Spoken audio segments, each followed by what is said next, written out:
Complutense y soy miembro de la actual junta directiva en esta nueva etapa. Y lo primero también agradeceros muy mucho que estéis aquí en esta tarde tan fría, ¿verdad? Me parece que hay un debate mecánico. Antes de comenzar con la presentación de mi compañera de mesa, quería hacer una breve reflexión para ubicar un poquito hacia dónde va a ir el debate.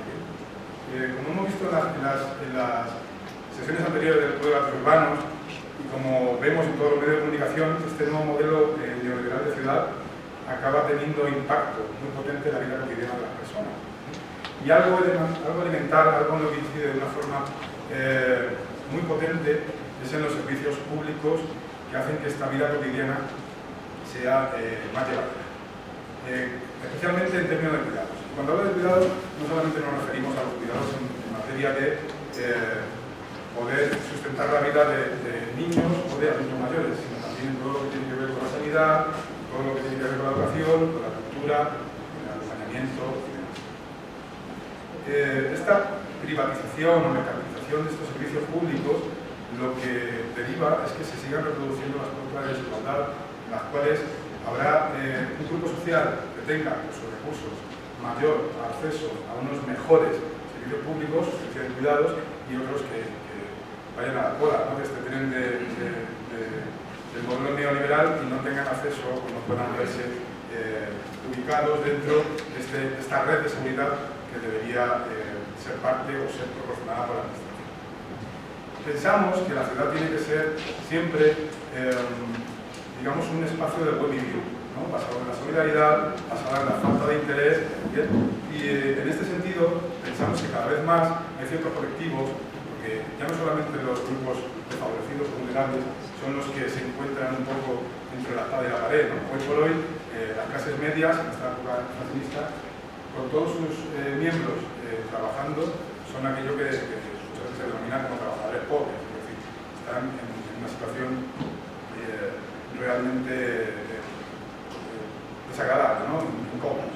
En este sentido, es muy importante el papel de la administración pública como examen, ¿no? como herramienta que proporcione esta red de seguridad, estos cuidados a ciertos colectivos que lo necesitan más que otros.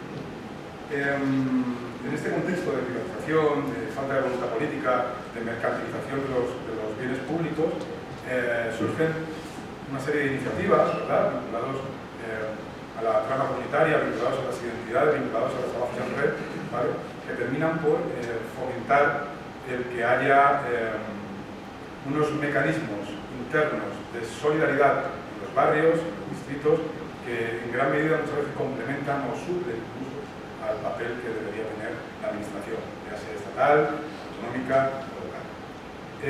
Para ilustrar todo este proceso, para ilustrar este debate, que es un poco en la dinámica en la que nos vamos a mover, en este mercado de los cuidados, ¿verdad?, en este papel del Estado, en el apoyo mutuo, es como se llamaba la sesión de hoy, hemos pensado que mejor que estas tres personas que tengo aquí a mi derecha para que nos puedan ayudar un poco a entender qué hay detrás.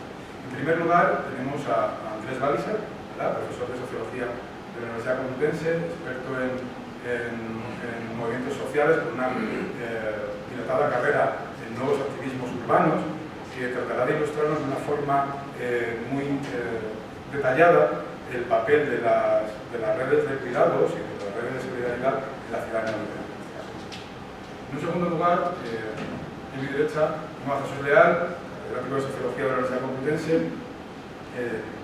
emérito, catedrático de Sociología emérito de la Universidad Complutense, experto renombrado en Sociología Urbana y Sociología de la Vivienda, ¿bien?, que tratará de darnos una visión alternativa al sistema residencial, ¿verdad?, a través de los housing de mayores, como herramientas para poder residir mejor en la ciudad de una forma más amable. Y por último tenemos a Marimar Amoedo, que es dinamizadora vecinal de la Asociación de Vecinos de Puente de Vallecas, San Diego, y es miembro del grupo motor del grupo de apoyo mutuo Somos Tribu Vallecas. Sabéis, imagino, estaréis al tanto de que este grupo de apoyo mutuo, Somos Tribu Vallecas, fue Premio Ciudadano Europeo 2020, ¿verdad?, por el Parlamento Europeo. Ya sin más, dejo la palabra a Andrés, bien, tendremos más o menos como 15 minutos cada uno, os aviso cuando queden 3 minutillos para que vayáis cerrando y al final abrimos el debate para todos y todas.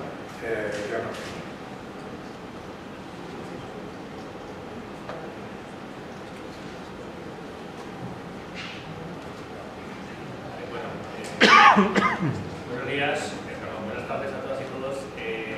Bueno, aparte de lo que ha dicho Pedro, yo estoy también aquí muy feliz porque estoy con mucha gente, la conozco y me ha agradecido mucho y me encuentro con dos de mis maestros, uno por arriba y otro por abajo, en edad, de Juan Jesús y Pedro, compañeros, amigos y bueno, me influencia mucho y me influencia mucho. Lo voy a poner para que me veáis. ¿Así? ¿Ya? ¿Más salida? ¿Así? Es que me lo voy a poner así. Bueno, pues nada. Y también estoy con Marimar, que nos hemos conocido hace unos meses y tengo que decir que aparte de ser el alma mater, unas almas mater, nunca mejor dicho, de esta enorme red de cuidados y creo que su trabajo de sus compañeros es en gran medida lo que justifica que estemos aquí hoy sentados. Pues también tengo que decir que es una persona a la que he aprendido mucho a admirar y he aprendido mucho de ella y todavía nos queda, porque hemos hecho trabajo de campo con ella en la investigación que estamos haciendo precisamente sobre la evolución de las redes de cuidados a lo largo de estos últimos años, que aunque hayan pasado solo 3 años han pasado tantas cosas que están en un proceso dinámico de reinvención permanente y de formación. Bueno, yo voy a centrar un poco mi presentación en 2 aspectos, a ver si me han puesto con cierta soltura. Ahí. Bien, voy a hablar de redes de cuidados, pero sobre todo voy a hablar del concepto de cuidados, porque de redes va a hablar Marimar. Voy a hablar también de innovación social, voy a intentar explicar esa ecuación tan interesante que es los cuidados en el espacio, la vinculación de lo social y lo espacial en clave de cuidados. Me gustaría hablar mucho más de otras cosas, como de los activismos urbanos, que de alguna forma son lo que dan forma y sustentan a estas redes, pero tenemos el tiempo limitado y Marimar creo que lo va a hacer mucho mejor que yo. En fin, y también, por supuesto, estos 2 conceptos, estas 2 ideas de cuidados e innovación social también informan la presentación que va a hacer Jesús sobre ecohousing, nuevas formas residenciales, nuevos tipos de hogares, etc. Así que, bueno, un poco, ¿qué son los cuidados, ¿no? Que se llama social care, los cuidados sociales, ¿no? Bueno, pues una actividad que incluye todo lo que hacemos para mantener, continuar, reparar nuestro mundo, ¿no? Y que podamos vivir en él lo mejor posible. Son definiciones relativamente sencillas. Este debate se empieza a manifestar, aunque no es nuevo, es algo casi el cuidado es algo tan antiguo como la vida social, como la humanidad, ¿no? Pero se empieza a plantear un poco a nivel académico y también activista y político en los años 90 con gente pues como Joan Tronto, que es una profesora norteamericana que trabaja mucho este tema y que define cuidados y la idea de cuidado como pues, ese mundo que incluye nuestros cuerpos, a nosotros mismos, nuestro entorno y que queremos entretejer en una red compleja que sustenta la vida, ¿no? Y si con estas definiciones, que a lo mejor son un poco teóricas, las aterrizamos o las visualizamos de nuevo, las recordamos, cuando María del Mar hable de Somos Tribu, van a tener muchísimo sentido, ¿no?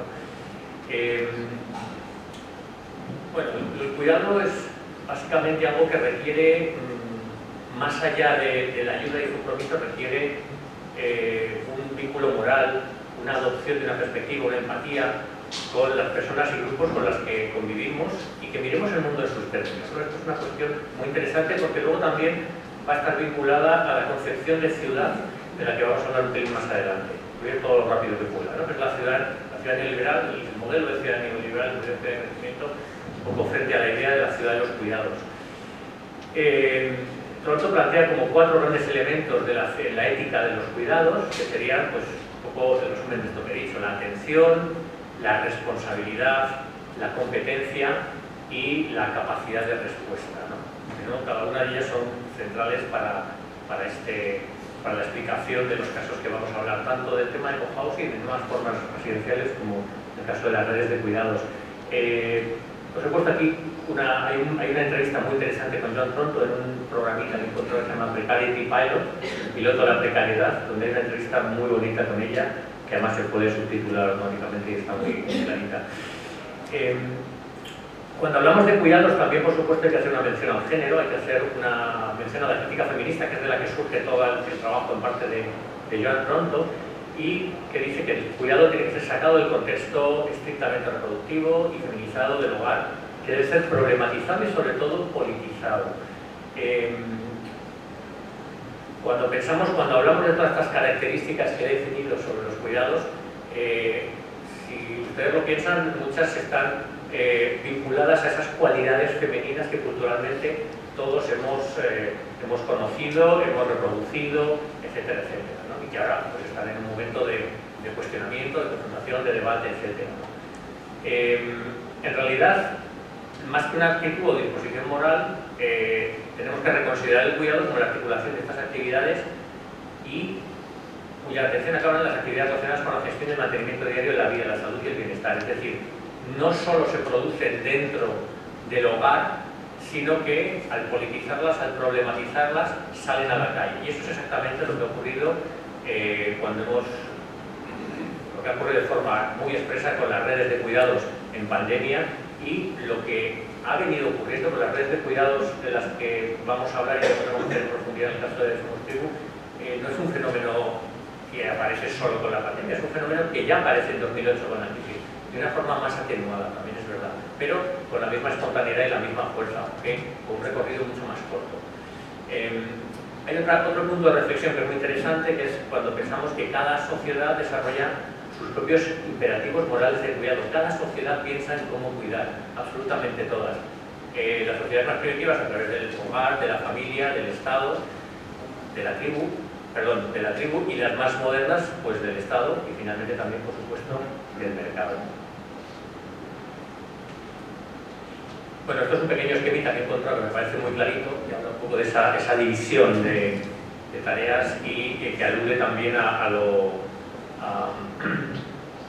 que queda dentro de las puertas, detrás de las puertas del hogar y lo que queda en la calle, lo que es público, visible, etcétera, etcétera, ¿no? Y lo que supongo que muchos también nos identificamos.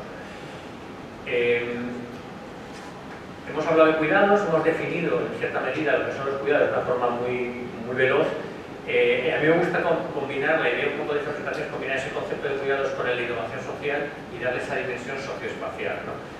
La innovación social, que es de nuevo un concepto como tantos, ¿no? Que se le van poniendo etiquetas a lo largo del tiempo, pero que siempre han estado ahí, la forma de resolver las cosas, en los 80 empieza a ser, digamos, abordada desde las ciencias sociales y se habla de esa capacidad de satisfacer las necesidades específicas a través de iniciativas colectivas.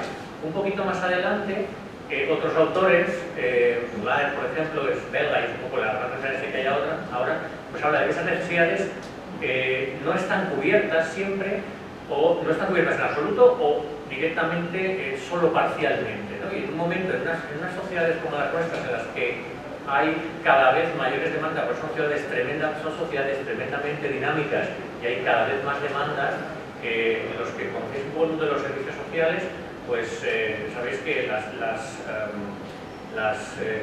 ofertas de servicios sociales, como se llaman las carpetas, ¿no? Los portfolios de servicios sociales que ofrece una ciudad evolucionan muy rápidamente. Hay muchas necesidades.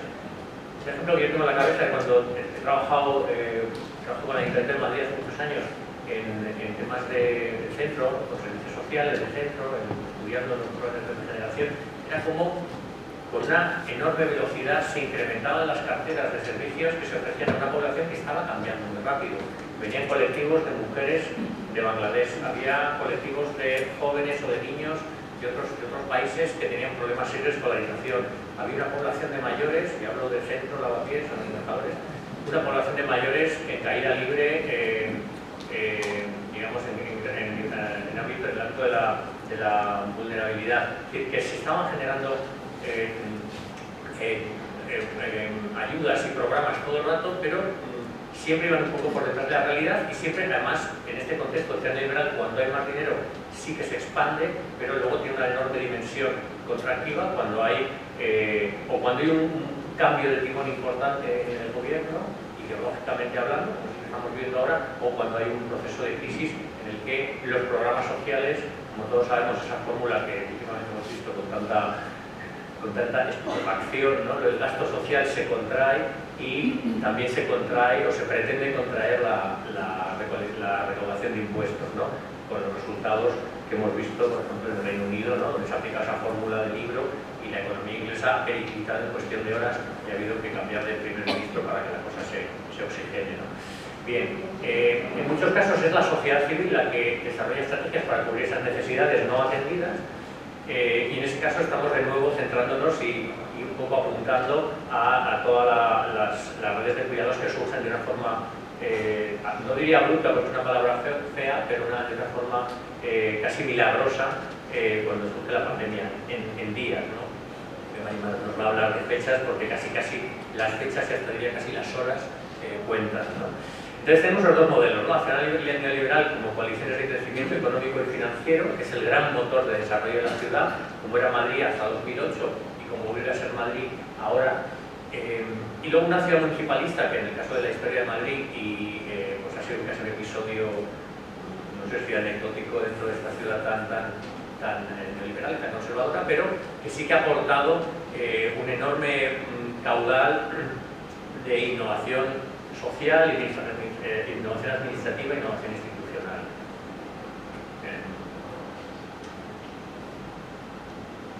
Hasta ahora vamos bien, pero no se lleva la diapositiva. Bien, ¿cuál sería la dimensión espacial de la innovación social y de los cuidados, ¿no? Bueno, hay un concepto que de nuevo, y perdonad que me repita, pero es que creo que es importante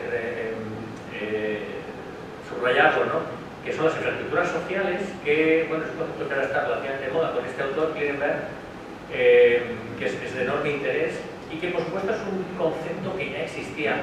Cuando hablamos de infraestructuras sociales, que aquí hay un buen puñado de arquitectos y arquitectas, pues inmediatamente pensamos, pues un ambulatorio, quizá un parque, un equipamiento, cosas así, ¿no?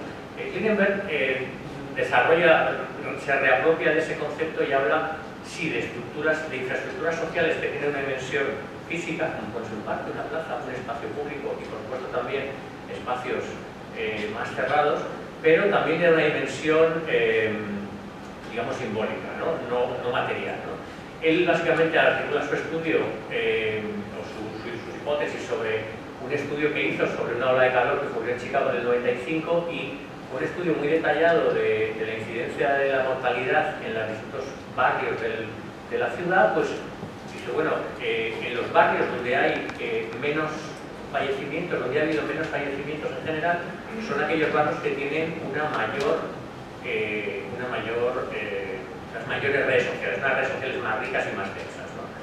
Esto, hasta ahora, pues después de lo que hemos vivido, y casi es de sentido común, ¿no? Y nos resultados así, ¿no? Muchas veces muchos estudios en ciencias sociales demuestran algo que parecen obviedades, ¿no?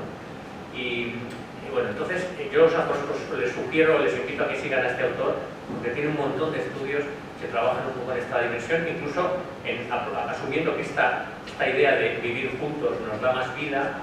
Él estudia cuáles son las razones de esa obsesión casi patológica por el vivir solo, ¿no? Como un gran incentivo emancipatorio, ¿no? Vivir solo, no quiere decir vivir solo sin pareja, pero sí vivir en esas pequeñas unidades domésticas en las que apenas conocemos a nadie y nos relacionamos a través de esta maravilla que nos ha caído de algún sitio que se llaman redes, ¿no? Hablando un poco de las redes de cuidados, en nuestro caso aquí en España, Madrid, bueno, voy a intentar ser lo más breve posible y luego voy a lanzar una pregunta tanto para el debate como para mis compañeros de redes. Bueno, las redes de cuidado surgen muy rápido en días, en España, sobre todo en Madrid, es el caso que conozco, yo he trabajado más, casi, esto no lo voy a contar más, pero casi días, con consecuencias de días-horas, que ya lo cuenta de una forma muy emocionante, tendrá tiempo de hacerlo, porque tengo una entrevista muy larga y aquí realmente fue realmente muy interesante y muy bonito de revivirlo, ¿no? Bueno, son relés, Son redes que son densificables, es decir, pueden adquirir una densidad en poco tiempo. No necesariamente no es que estén articuladas para que sea así, sino simplemente es que ocurre. Y ha ocurrido, insisto, 2008 con la crisis, pero sobre todo con la última pandemia y en prácticamente todos los barrios de Madrid. Es decir, en las primeras semanas de pandemia, no digo distritos, digo barrios, todos los barrios de Madrid tenían al menos una red de cuidados que generalmente también estaba articulada en una despensa solidaria, porque la gran demanda era precisamente proveer de alimentos y objetos de primera necesidad. Son redes que tienen un enorme alcance, son redes que se sostienen sobre las redes, sobre lo digital, pero de una forma también absolutamente casi artesanal, ¿no? Es WhatsApp, son listas de WhatsApp las que generan esos alcances a cientos de personas. Son muy accesibles, son accesibles para todo el mundo, las redes se arman de una forma casi artesanal, gente que pega carteles en esos primeros días y gente que se engancha a redes a través de amigos, a través de conocidos, o viendo un cartel y que se ofrecen. Tienen un carácter también prefigurativo, es decir, nos viene una encima que no sabemos por dónde va a ir y nos preparamos para ello. Y hay un desarrollo dinámico que va casi día a día asumiendo responsabilidades, generando soluciones ante prácticamente lo desconocido, no ya solo lo incierto, sino lo absolutamente desconocido. Son redes muy resilientes porque tienen esa capacidad de estar, en muchos casos, desde 2008, son activables, son movilizadoras, movilizan a mucha gente, activan construcción de comunidad e identidad, las conforman nuevos activismos urbanos, que son formas que me encantaría contar, pero no es el momento, no tenemos tiempo ahora, y algo que quizá es muy importante de mencionar, casi para cerrar esta pequeña presentación, es pues, su carácter diverso. Hay entidades, hay redes de cuidados que son completamente autónomas, que surgen a partir de un grupo de gente de mucho tipo, gentes a lo mejor que participan en redes vecinales, o son activistas, o son vecinos sin ningún tipo de movilización previa, pero son autónomas. Y hay en ese conglomerado de redes que surgen en Madrid en la primera semana, los primeros 10-15 días, surgen grandes preguntas. Oye, nosotros, y estas son las que les quiero lanzar al final, nosotros tenemos que hacer el trabajo que no está haciendo la administración. Nuestro compromiso moral con la sociedad va más allá de nuestra postura política de no alimentar la ineficiencia de un modelo de ciudad, pero hay mucha gente que necesitamos ayudar. ¿Queremos organizarnos como asociaciones o queremos ser libres y no poder o no tener que depender de un NIF? Una parte del debate, por ejemplo, entre las entidades es si nos asociamos, si nos constituimos legalmente como sociedad y obtenemos un NIF, podemos acceder a los bancos de alimentos, pero no queremos depender de ese sistema, queremos ser autónomos, y hay muchas entidades que no lo hacen. Otras están vinculadas a asociaciones de vecinos que sí que tienen NIF. En fin, hay todo un debate complejísimo y muy rico, político, en fin, por aquí, no lo voy a callar, en torno a su papel y visión. Así que bueno, les voy a dejar aquí por prescripción facultativa, simplemente decir que se está hablando de unos 6.000 voluntarios que se configuran en las 76 redes vecinales. Muchas al principio se reagrupan en redes de distrito más que de barrio, por la complejidad que supone, y de todo esto les va a dar muy buena cuenta María del Mar. Lanzo mi pregunta. ¿Son las redes de cuidados nuevos actores políticos con configuraciones y capacidad de agencia novedosas en la ciudad? ¿O son actores que ya existen y que se reactivan en un contexto de crisis con estrategias de innovación social? Una pregunta más para ella, pero también la lanzo para todos y por supuesto para mis compañeros de mesa. Muchísimas gracias.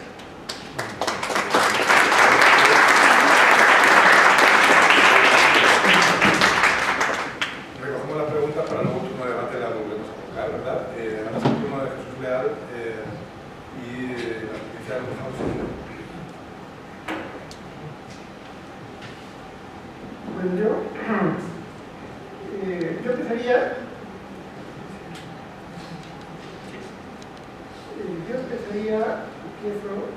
planteando un hecho, que en España es un país en el cual el régimen de bienestar existente dentro de los países más occidentales de Europa, los 15 o incluso los 27, puede calificarse como un régimen familiarista y un régimen, yo diría, cutre, o sea, escaso, escaso hasta la cutre. Bueno, esta es un poco la situación cuando hacemos el análisis comparativo en términos de recursos, en términos de instituciones, de programas, etc., de cuidados en general. Primer tema, segundo tema es familiarista. ¿Por qué? Porque la intervención del Estado disminuye y aumenta la intervención de la familia. Entonces, la familia tiene un papel preponderante, pasa en todos los países del sur de Europa, en relación con los otros países para la prestación de cuidados. Este es otro tema en general.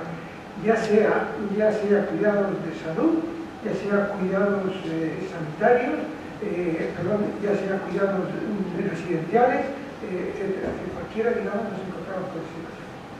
Entonces, a partir de eso vamos a ver qué pasa con los mayores en concreto y qué pasa en Madrid en concreto con los mayores. Esta es la pirámide de edades de Madrid.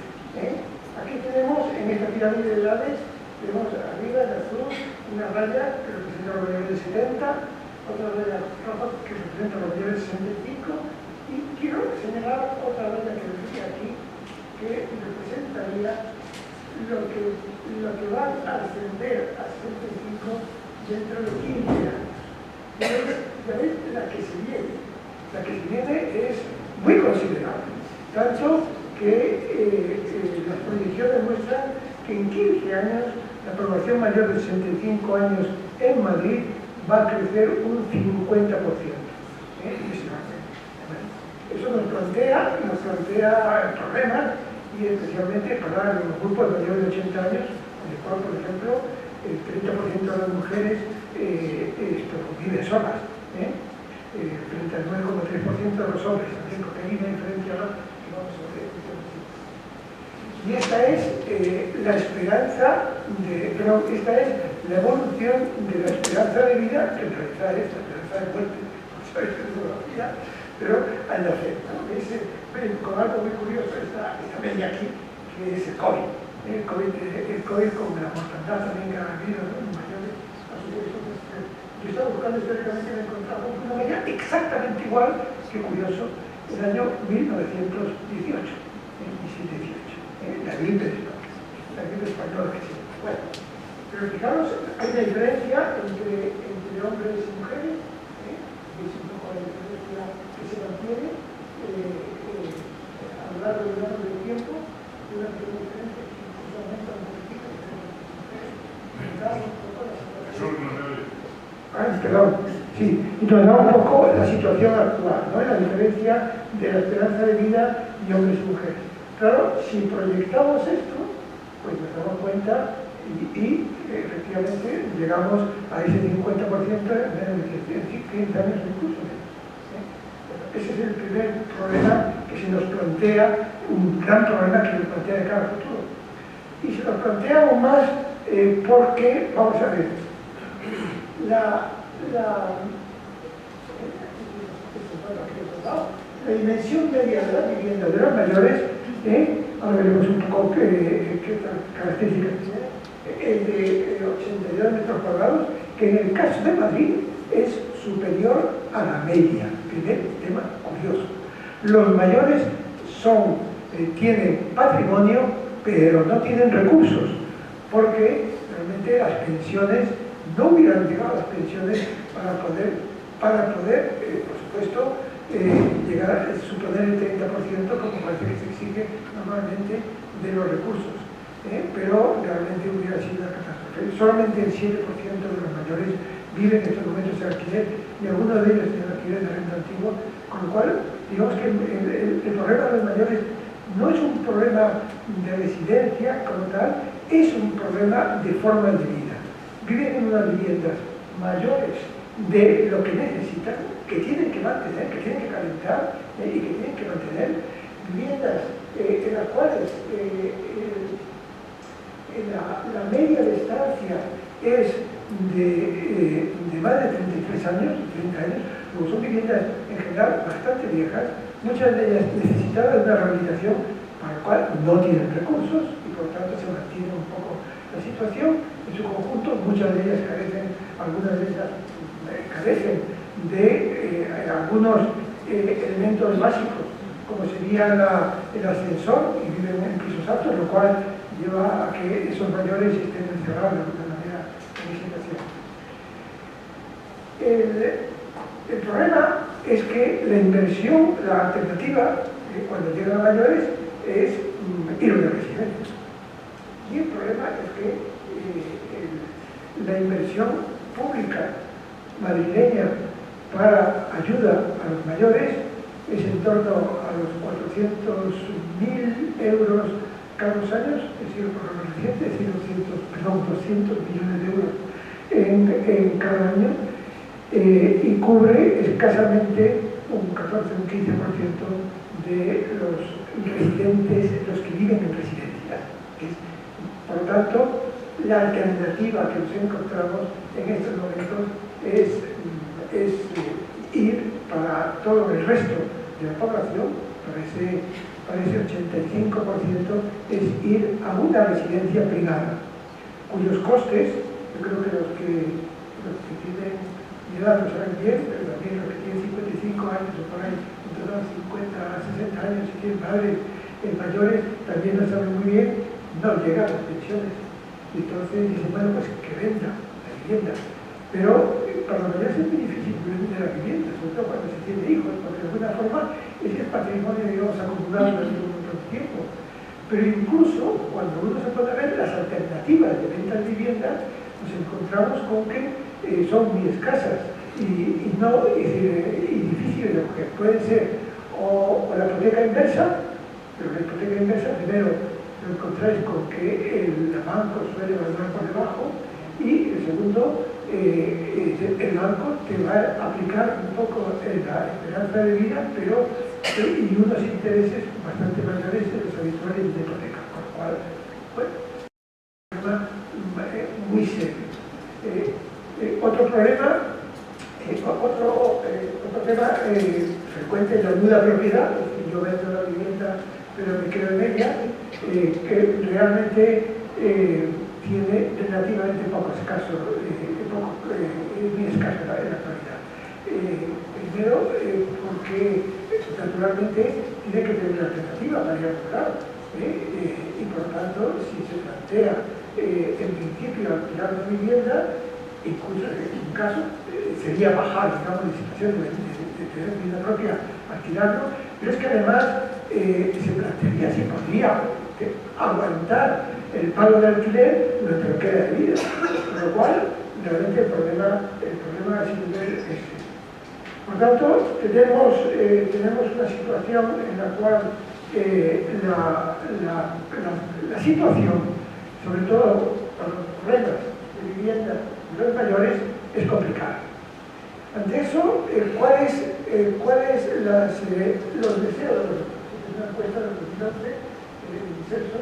Entonces nos plantea las diferentes opciones en relación con el género, hombres y mujeres, y en relación también con las diferentes alternativas, ¿no? La mayor parte de la gente prefiere seguir en su casa, preferiría seguir en su casa. Y a veces son los hijos los que se empujan a que ya no puede seguir viviendo solo, a no ser que tenga alguien que le cuide, si es que tiene recursos para pagar. Primer tema. Segundo, algún tipo, digamos, de convivencia con familiares e hijos, pero cada vez los mayores se resisten más y los hijos a veces les dicen que no pueden. Claro, después del cohousing y del incremento de trabajo en casa, nos encontramos con que las viviendas para muchos niños quedan pequeñas. Tiene que tener un espacio adicional que podría servir a veces a lo mejor para un mayor que ya no lo tiene. Entonces, esta alternativa es cada vez menor y a veces esta alternativa relativamente hablamos también de los mayores. Yo he conocido mayores que rotan con sus hijos y es un horror. Rotan, dice, al cabo del año rotan con mis 4 hijos, con mis 3 hijos. Y entonces tiene que ir cambiando de residencia y suelen vivir pues, en el sofá del salón, dormir, etcétera, en situaciones un poco especiales. No siempre, por lo tanto, es una solución. Y finalmente está compartiendo con otros, con un hermano, con un familiar, con un primo, etcétera, o eutanasia. Esta es la estructura histórica. Yo creo que esta entra en crisis después, sobre todo del COVID y de lo que ha pasado con el COVID. El COVID ha acelerado un poco, digamos, la crisis de la vivienda de los mayores en la medida en que, primero, aumentaba la soledad de los que vivían solos. Segundo, era mucho más difícil el recurso al vecindario. Tercero, y incluso a los hijos, efectivamente. Y por tanto, eso creó dificultades mayores. Cuarto, si hubo una residencia, la verdad era peligro de muerte, casi. Es decir, con la situación, digamos, creada en la Comunidad de Madrid, pues no era nada recomendable. Con lo cual, el problema residencial de los mayores se ha acrecentado a ese nivel, ¿no? Y la búsqueda de alternativas se hace totalmente imperiosa. Yo quiero establecer de alguna manera cuáles serían los problemas de soledad, problemas de dependencia. Claro, que para aumentar la dependencia necesito a alguien que me los cuidados, el elevado número de la vivienda que requiere esa conservación, el hecho de esa propiedad, que a veces es una carga también por el tamaño, por las condiciones de la vivienda que está, junto con la referencia, y luego las barreras arquitectónicas que por frecuente tienen las viviendas que tenían, que son viviendas antiguas, entonces es una gran proporción, con lo cual realmente hay una serie de problemas que nos lleva a la necesidad de cambiar. Y frente a eso, digamos, tenemos toda una serie de alternativas que van desde la residencia hasta lo que es los apartamentos tutelados, el vivir con la familia, por supuesto, el tener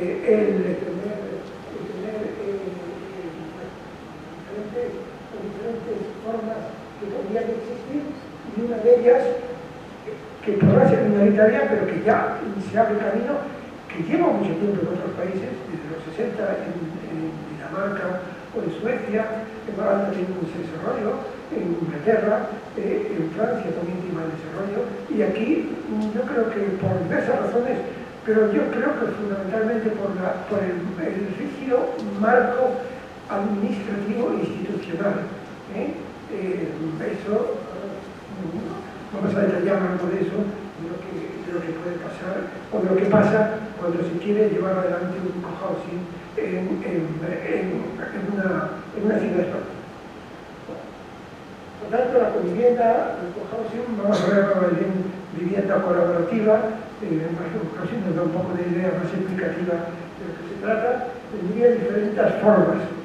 Una sería lo que vamos a llamar el co-living, que es la forma comercial que de alguna manera tratan de desarrollar algunas inmobiliarias en estos momentos. Entonces ya pasé por una y se ha anunciado cohousing, y empecé a hablar con el padre, yo sí quisiera hacer un cohousing, no sé qué, pero claro, sí, ¿dónde? Pues sí, en Torrelodones o en Torrelodones. Y de alguna manera, claro, el problema primero que se encontraba es que tenían que tener un suelo adecuado para ello en términos de coste. Claro, en Madrid estaba imposible, en la ciudad de Madrid. Por tanto, primer tema difícil. Pero existe, y hay algunos que incluso se están desarrollando en el centro de Madrid. Me parece que en la zona del barrio de Salamanca ya hay anunciado uno de lujo, en el cual hay servicio, gimnasia, etcétera, gimnasio, es decir, zona de reuniones, etcétera, ¿no? De alguna manera, yo creo que se va abriendo camino este tipo de, digamos, de forma residencial con equipamientos, con zonas de uso. El segundo sería la promoción pública, un cohousing o una vivienda colaborativa de promoción pública. Es el caso que se está dando sobre todo en estos momentos en Barcelona. Barcelona tiene planteada 450 plazas hasta 2 años en una vivienda colaborativa de mayores pública. Es muy compleja porque existiría de alguna manera una intervención exterior que de alguna manera cortaría un poco el proceso de decisión de los propios residentes, pero sería una opción interesante y probablemente en Madrid tendrá que darse un poco frente para dar salida un poco a las posibilidades de algunos de los barrios, sobre todo los barrios en los cuales la renta es media o baja. Y finalmente, lo que sería una vivienda colaborativa de decisión de mañana, es decir, una vivienda en la cual se asentara en una cesión municipal a un plazo, lo cual permitiría abaratar el coste total de su producción lo suficiente para que puedan acceder a la renta médica, porque ya a la baja sería muy difícil por la situación existente en la actualidad, pero habrá que ver un poco. Las condiciones serían que hubiera una mezcla de edades, naturalmente, no puede ser todo de la misma edad, si tiene que haber una colaboración y una ayuda mutua. Por tanto, normalmente se calcula que la entrada en una promoción tendría que ser entre 55 y 30 años, una elevada sociabilidad, que sería de alguna manera limitada de condición, una disposición más tentativa, un tamaño óptimo entre 35 y 50 unidades, ya sean dobles, una pareja o individuales, una existencia de un núcleo básico, una relación previa. Es bastante importante que exista ya un proceso inicial de cohesión. Por tanto, es muy frecuente que sean grupos de amigos, grupos de vecinos o grupos de gente que trabaja que son en un sitio, o una asociación o cooperativa constituida, ¿no? Que es esto.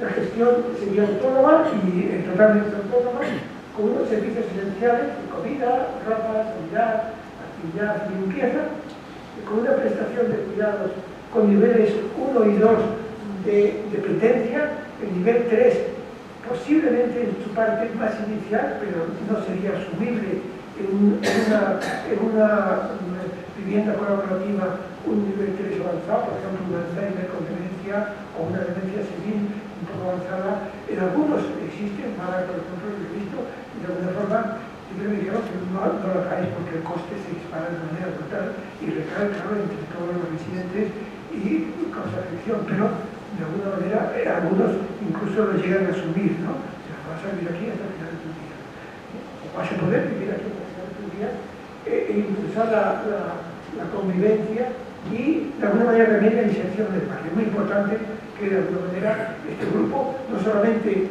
digamos se preste cuidados entre sí, sino que se abran un poco también al conjunto, sobre todo de mayores de edad.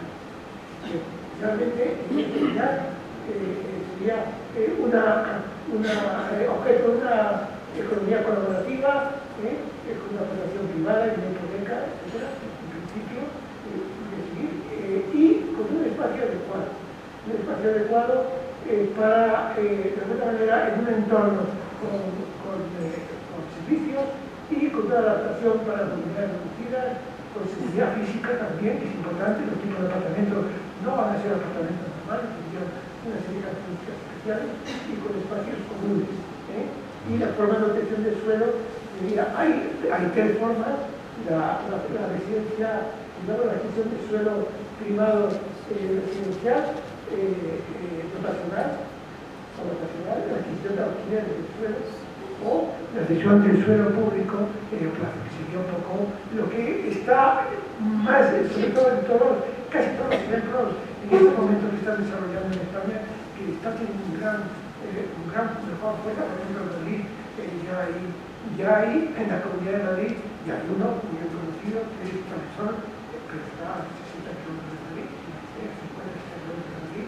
Hay otro que es intergeneracional, que es también muy importante, como en el municipio de Madrid, como es el caso de Entre Patios, pero ya hay uno edificándose en Tres Cantos, hay otros edificándose, hay otros que han sido objeto de un concurso en Rivas, etc. En Madrid incluso está, y aquí, en el municipio de Madrid, el día 29 de septiembre, nos prometieron que iba a salir un concurso de 3 parcelas determinadas el municipio de Madrid entre la M30 y la M40 para desarrollar un cohousing o una vivienda colaborativa de este tipo.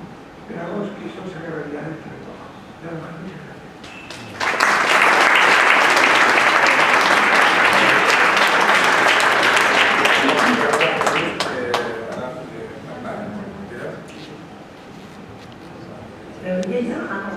Vale. Hola, bueno, pues muchas gracias por invitarme y muchas gracias por venir a escucharme. Yo no me dedico a dar charlas, entonces voy a intentar hacerlo, bien, ¿no? Vengo a hablar de la red de apoyo mutuo vecinal Somos Tribu de Vallecas, que nació el 12 de marzo de 2020. Marco la fecha porque 2 días después fue cuando se declaró el estado de alarma y nosotras ya existíamos. El 12 de marzo, como os decía, hablando con un vecino del barrio, bueno, yo trabajo en una asociación vecinal, o sea que me dedico un poco a fomentar la participación. Entonces, como técnica, al ver la que se venía un poco encima, dije, la que se nos viene encima, ¿cómo podemos controlarlo un poquito? Desde el barrio. Total. Que hablé con un vecino del barrio que es muy activista, militante, pues que está siempre en todos los fregados del barrio, ya sabéis, esos aliados y aliadas. Y le dije, ¿qué te parece si montamos una red de apoyo para recados, para ir a la farmacia, para sacar a pasear mascotas, ¿no? Porque los centros de mayores ya habían cerrado y sabíamos que muchas personas que pasan el día en el centro de mayores pues no iban a tener a dónde acudir. Total, que me dijo que sí, buscamos un nombre que fue Somos Tribu, VK, porque nosotras la VK la llevamos en el ADN, y entonces ese fue el nombre. Hicimos un grupo de WhatsApp con un mensaje tipo, si quieres sumarte a ayudar a los vecinos y vecinas de tu barrio, participa. Y esa misma noche, eso fue el día 12, esa misma noche el grupo de WhatsApp se llenó. Sabéis que tiene un límite, yo no lo sabía, lo descubrí en ese momento. Se llenó y a la mañana siguiente, cuando nos despertamos, había 5 grupos que se habían creado nuevos, uno por cada barrio administrativo del distrito de Puente de Vallecas. En esa misma mañana, o sea, parece que fue como en mucho tiempo, pero fue todo muy rápido. En esa misma mañana se crearon otros 5 o 6 grupos de gente que se ofrecía a hacer cosas. Yo soy experto en páginas web, puedo crear una página web y encargarme de montar las redes sociales. El día 13 ya teníamos redes sociales, teníamos correo electrónico y había un grupo para trabajar la comunicación. Había otro grupo que se llamaba de protocolos higiénico-sanitarios o algo así, donde personas que se dedicaban a la sanidad nos estaban orientando de cómo ir a la casa de alguien, cuando en Madrid, bueno, en España todavía no eran obligatorias las mascarillas. Y nosotras ya íbamos con mascarillas y con guantes, que no había en ningún sitio guantes porque de pronto desaparecieron, y los cogíamos en el Mercadona, aquí entre nosotras, os lo digo. Y al poco tiempo, en un mes o por ahí, o sea, os lo estoy contando como súper rápido, porque contar 2 años de mi vida y de la vida de mucha gente en 15 minutos, en 20, pues no. Pero bueno, os voy a intentar contar lo más importante. Luego ya las preguntas, pues. Total. Os decía que ya estábamos con un protocolo de higiénico-sanitario. Y en un momento dado las llamadas que nos entraban para peticiones, bueno, perdón, voy a ir de arriba para abajo. Empezamos para que la gente nos conociera, como se podía salir a la calle, la gente empezó a colgar sábanas en los balcones donde ponía si necesitas ayuda, vecino, vecina, si necesitas ayuda, este es mi teléfono. También en los portales se empezaron a colgar, en los centros en los mercados, en los centros de salud, en los únicos espacios que estaban abiertos. Y así fue como empezó la gente a llamarnos. Luego hubo un punto de inflexión que me gusta mucho contarlo, porque es muy bizarro. Nos llamaron de un medio de comunicación a nivel nacional, os voy a decir el nombre, de Sálvame, nos llamaron. Es un programa que, por si acaso no lo veis, lo echan por la tarde, de rodilleros. Y nos llamaron porque querían potenciar el tema de las redes de cuidado, no sé qué. En principio tuvimos mucho debate de si participar o no, pero es verdad que el perfil poblacional al que queríamos llegar es gente que sí que consume esa programación. Entonces, a raíz de ahí sí que empezamos a recibir mogollón de llamadas pues mucho de personas mayores que vivían solas o de familiares de personas mayores que vivían solas que no podían ir a casa a Vallecas, ¿no? A veces. Total, os he traído un par de vídeos, tengo muchos, pero he traído solo dos, porque yo he venido hoy a contar Somos Tribu Vallecas, pero detrás hay, en un momento dado, los grupos tenían 900 personas participando. Entonces he traído un vídeo que nos va a contar un poquito para que veáis que había mucha gente detrás, ¿no?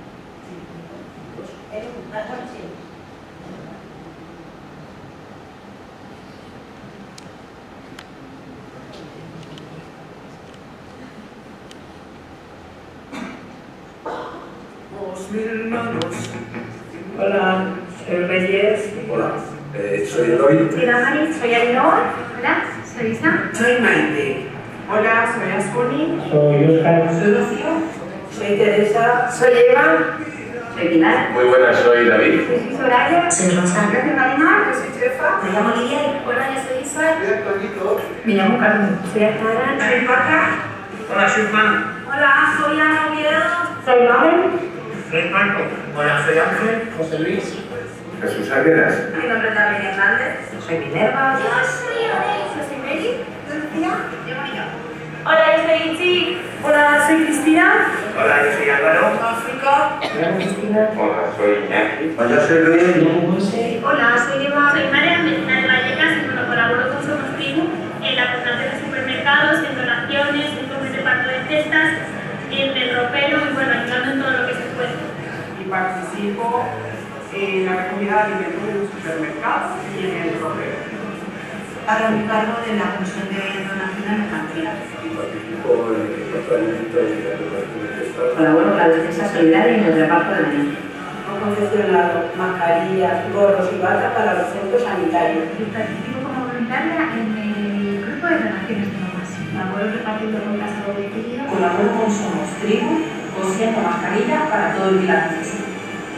Participo en la recogida de alimentos de los supers. Formo parte de la despensa de Somos Tribu Parroquianas. Colaboro aquí en la defensa solidaria de Galatea.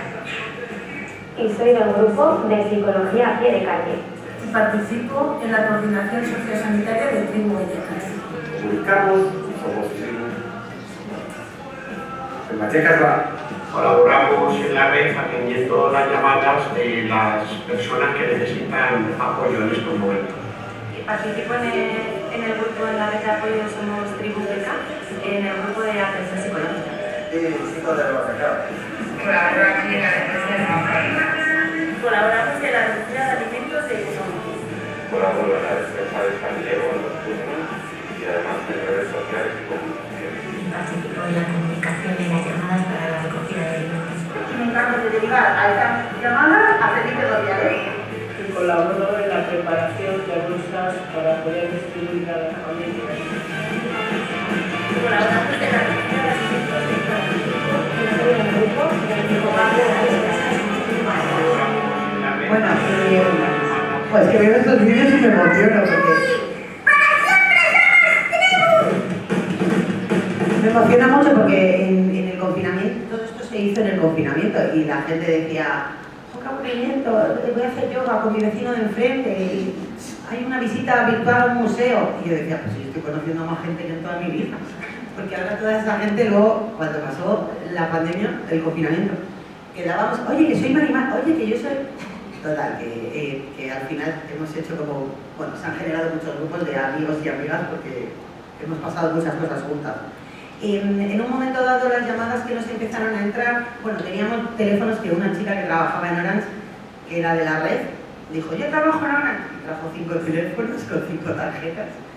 Empezamos a recibir muchas llamadas por el tema de alimentos, porque los ERTES nos estaban cobrando y, bueno, por la realidad y el contexto social que hay en Vallecas, la gente no tenía ahorros como para poder mantenerse unos meses, ¿no? Y luego también Vallecas es un barrio obrero mayoritariamente del sector servicios y muchas mujeres que al final somos las que hemos asumido un poco esta crisis, que se dedican al empleo del hogar, no tenían ningún tipo de prestación. Entonces empezaron a llamarnos ya por temas de alimentos. Esto ya como que se empezó a preocupar un poco, ¿no? En ese caso lo que hicimos fue, de primeras, los vecinos en la red enseguida decían que hacían compras. Yo ponía, me ha llamado una familia que necesita comprar, y alguien me decía, yo se la hago. Y yo decía, bueno, guardar los tickets, que igual en algún momento los podemos pagar. Pero en principio la gente lo hacía altruistamente. Total, que llegados a ese punto, doy como un salto ahí. Todo esto que os estoy contando son 3 meses de mi vida, o sea, tampoco mucho más. Empezamos a ver que las llamadas que recibíamos, tanto para alimentos como para otro tipo de necesidades, tema de suministros, tema de pago de vivienda, hipotecas, alquileres, todas esas cosas, la gente nos llamaba y ahí sí que ya no podíamos hacer mucho. Entonces contactamos con servicios sociales y aquí viene la parte de la vinculación de las redes de apoyo, cuento la nuestra, pero en todas fue más o menos similar. La vinculación de las redes de apoyo con la administración pública. En ningún momento queríamos sustituir a servicios sociales y entendemos que los derechos sociales, como dice, es un derecho, igual que la sanidad pública, igual que la educación pública, y cualquier persona tiene derecho a una atención integral, ¿no?, de su realidad, no solo facilitar una bolsa de comida. Total, que hablamos con el Departamento de Servicios Sociales del distrito para decirle que cómo podíamos derivarle a las familias que nos llamaban. Porque en servicios sociales no cogían el teléfono, bueno, no cogían el teléfono en ninguna administración, pero en servicios sociales menos. Decían que llamaras al 010, en el 010 te atendía una máquina, o sea, al final una persona que necesita o bien alimentos o que está sufriendo porque no sabe si va a poder pagar la vivienda, lo que necesita es una atención un poco más directa.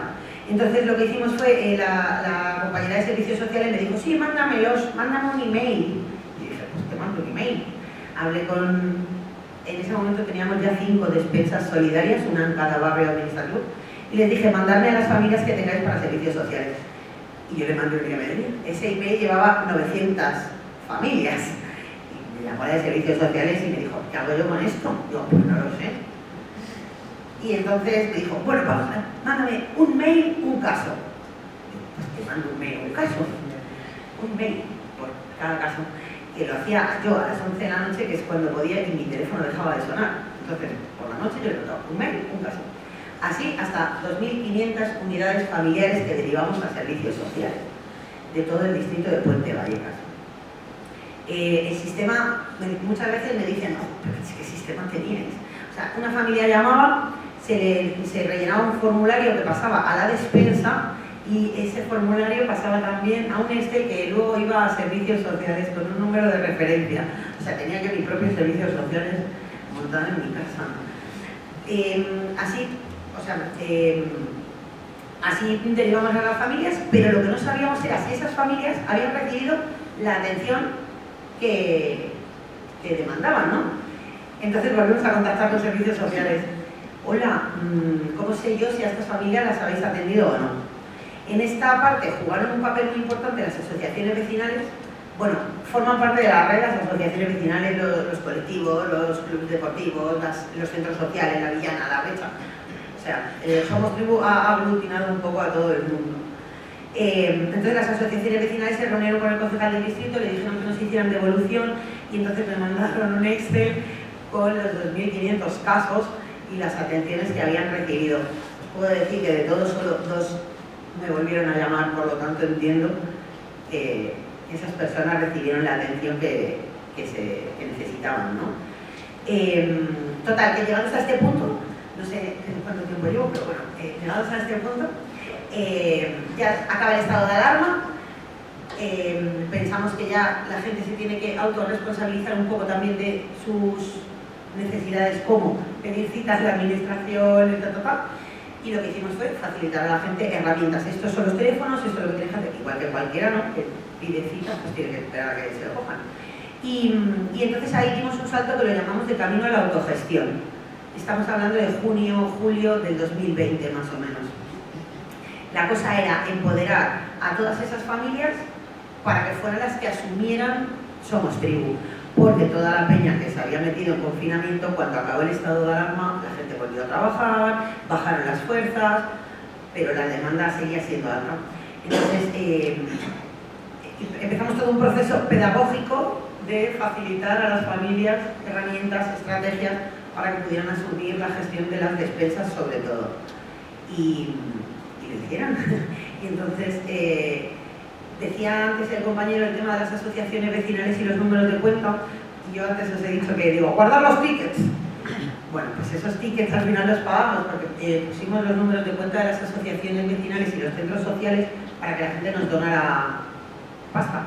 Y llegamos a recibir en torno a 200.000 euros.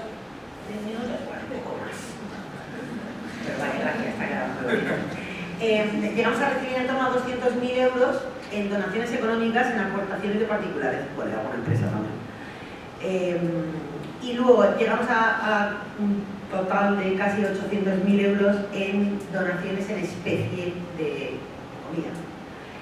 Entonces, en ese momento devolvimos el dinero de la gente que había comprado aquellos tickets, le devolvimos la pasta, pero claro, las asociaciones vecinales dijeron que sí, que muy bonito, que os dejo mi cuenta, pero que cuando llegue el año que viene tenga que hacer declaración como justifico, porque los tickets, como podéis, no teníamos tickets de nada. Entonces, ¿qué hacemos? Bueno, pues las despensas se constituyeron como asociaciones y entonces así tenían un número de cuenta donde poder recibir las donaciones. Y bueno, estuvimos coordinándonos durante un tiempo, se coordinaron, era el grupo motor, Somos Tribu tal, y ahora tengo que poner el último vídeo. Sé que me queda poco tiempo, pero la vida es dura. ¿Me entendéis? ¿Me entendéis? Son 4 minutos, pero podéis cortar un poco antes.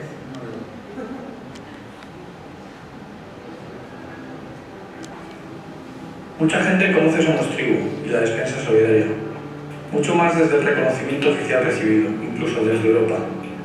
Eso ha dado visibilidad en la televisión que ha contado su visión de lo que se hace. Pero lo que no se cuenta es lo que sienten las que participan, las que le dan vida. Llegué a despensa por temas familiares, ¿vale? Falleció mi suegro, era el que me apoyaba, me ayudaba, nos quedemos sin nada en casa. Yo cobraba una pajita pequeña, o sea, una ayuda que me dan de Remi. Bueno, yo me llamo Luz, tengo 20 años y llevo aquí en el barrio de Vallecas un año, desde que llegué para poder estudiar aquí en Madrid. Buenas tardes, yo me llamo Rosalba Castro. Vine por medio de una amiga que me dijo que fuera tribu porque yo estaba muy necesitada también, porque estoy sin trabajo ni nada. Me llamo Joaquín, voy a hablar de la tribu de Vallecas por unas compañeras de trabajo. Y no soy de Vallecas.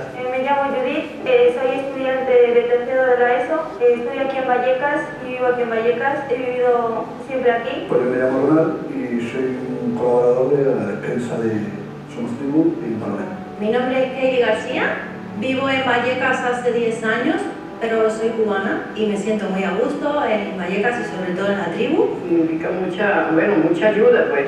Y así fue como me puse en contacto con ellos, me llamaron y vine a colaborar. Me ayudó bastante a seguir con mis estudios y a centrarme en ellos, porque yo ingresos pues obviamente no tengo. A causa de la pandemia que hubo por temas COVID-19, pues muchos de nosotros pues, nos quedamos sin trabajo. La mayoría de la gente es verdad que la pasa mal y ha venido muy bien las despensas. Al final todos siempre hacemos cosas por nosotros o por las personas que queremos, pero no solemos hacer cosas por todo el mundo, por quien más lo necesita. Los que trabajan en despensa, los que trabajan en carritos, todos los que colaboran con lo que son transporte, la muchacha que viene en transporte también, colaborando con las frutas, todo eso. Pero venir aquí y ver a la gente llorando porque no tiene para comer a sus hijos, y tú la satisfacción de poder aportar ese granito o ese pequeño apoyo que estamos dando, te sientes bien cuando llegas a casa. Ayudar a las personas que más lo necesitan al final te aporta a ti algo, aunque pienses que lo tienes todo, el ver que las personas más necesitadas te agradecen ese esfuerzo que tú haces, pues te llena bastante. Llegué allí, me acuerdo que estaba Irina, que no se me va a olvidar en la vida, llegué con miedo de tocar cosas, llegué con miedo de ver a la gente, llegué con miedo de que me hablaran, tío. O sea, cuando yo vi a Irina con aquella sonrisa, que vamos, que me la imaginaba la sonrisa porque íbamos ahí todos tapados, y ostras, que todavía hay gente que sonríe, ¿no? fue la hostia. La despensa, tener algo que aferrarte y poder sentirte útil con algo, pues siempre viene. Escuchar, porque muchas veces es necesario escuchar a las personas. Es el espacio que tienes donde, no sé, las cosas se colocan solas y nadie te está presionando por nada y las cosas funcionan. Las cosas cuando son de fuera funcionan.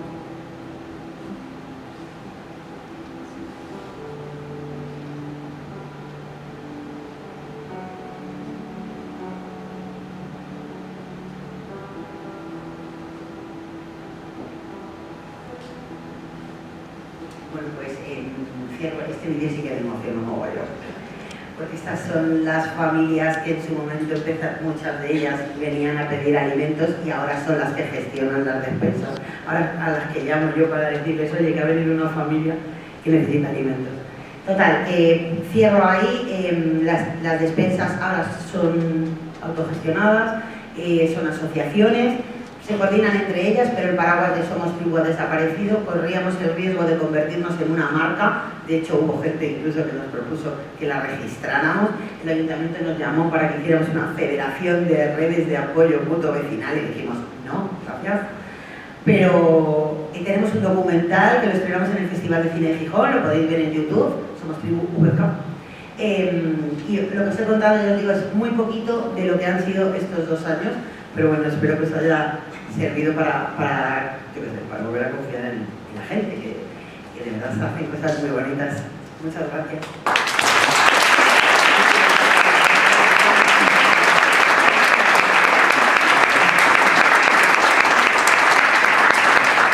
Abrimos el debate. ¿Queréis hacer alguna pregunta? Es el momento. Comentario.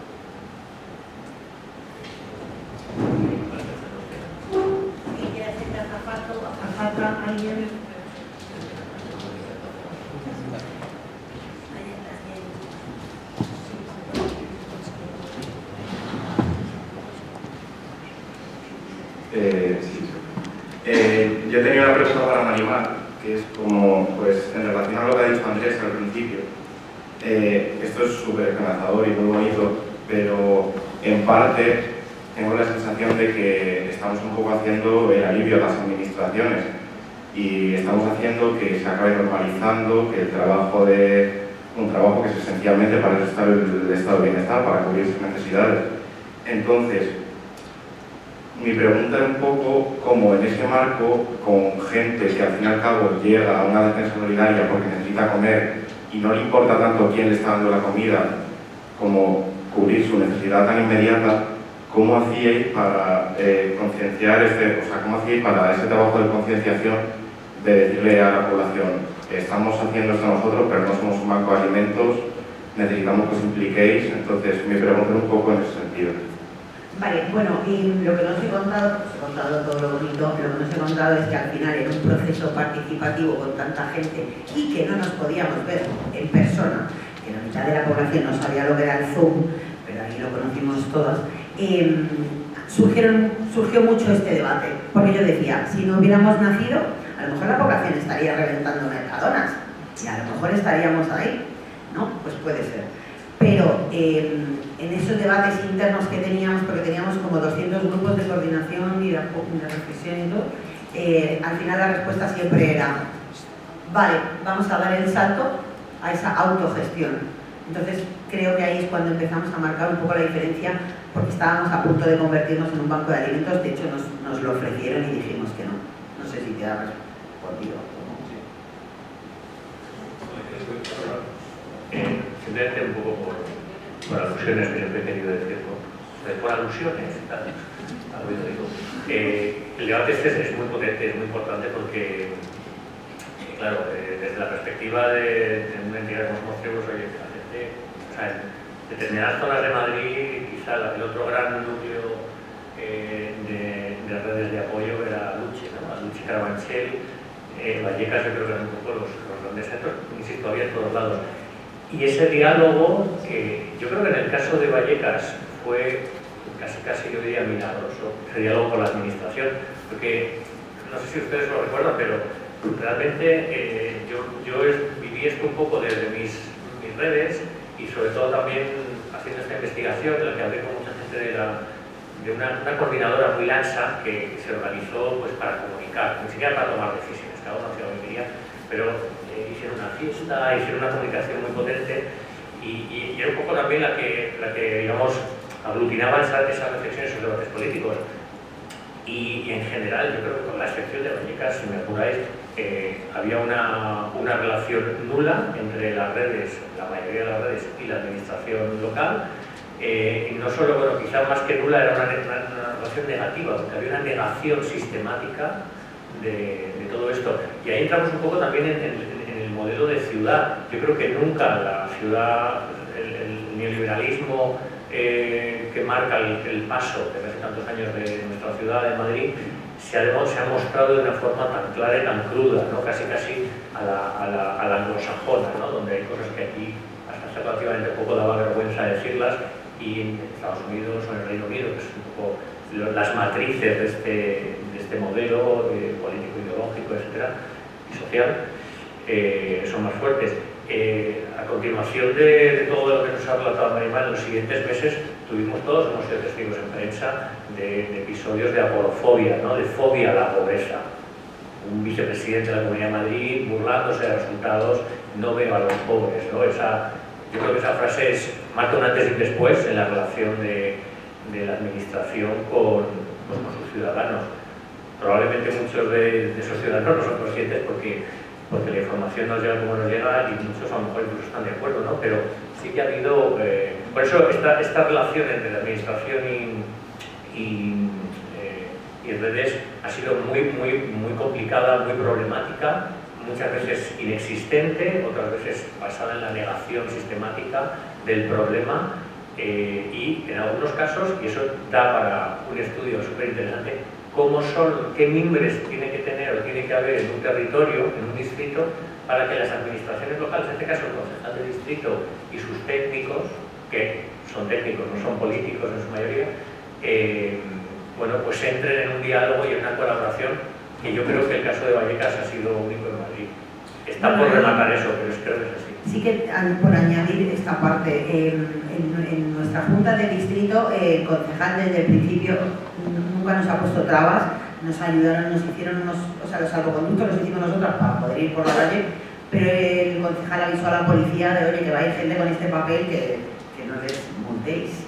Y luego también pedimos un espacio público para dar alimentos, porque estaban todos los centros públicos cerrados, nos dejaron un centro y tuvimos un debate interno de, no, pero es un centro municipal, y decíamos, pero a ver, un centro municipal es un centro de la ciudadanía, que lo estamos pagando, da igual quién gobierne, en este caso en Vallecas es el Partido Popular, pero funcionó, y luego también las estrategias políticas de cada uno, ¿no? Que en el caso del concejal de Vallecas, pues lo hizo bien, ¿no? O sea, de hecho se hizo hasta fotos con la camiseta de Somos Tribu y lo subió a redes sociales, pues claro, pues ¿qué vas a hacer? Mientras en otros barrios estaban los concejales criticando a las redes, en el nuestro el concejal se hacía una foto, pues que era, pues claro, pues funcionó, ¿no? Pues bien. Tenías que ver al hecho.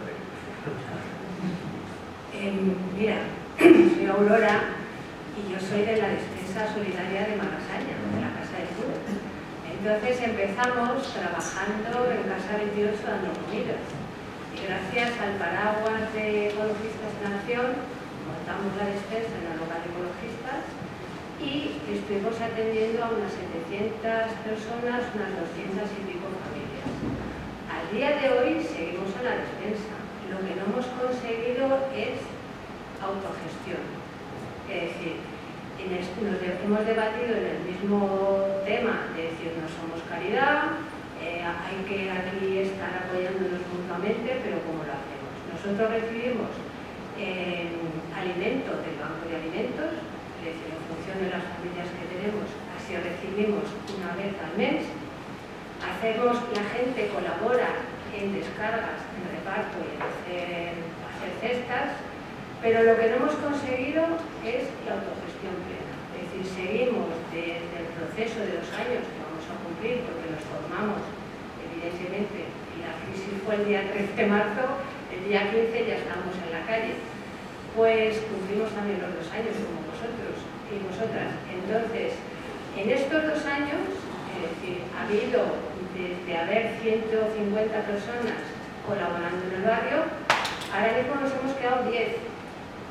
Si nos vamos a esas 10 personas, el problema es que va a desaparecer la despensa, porque la autogestión plena es bastante difícil, porque aquí se dan una serie de circunstancias de la capacidad de mantener la red, de poder ir al banco, de los gastos que se tienen, es decir, que gestionar una despensa es bastante complicado, se necesita mucho tiempo.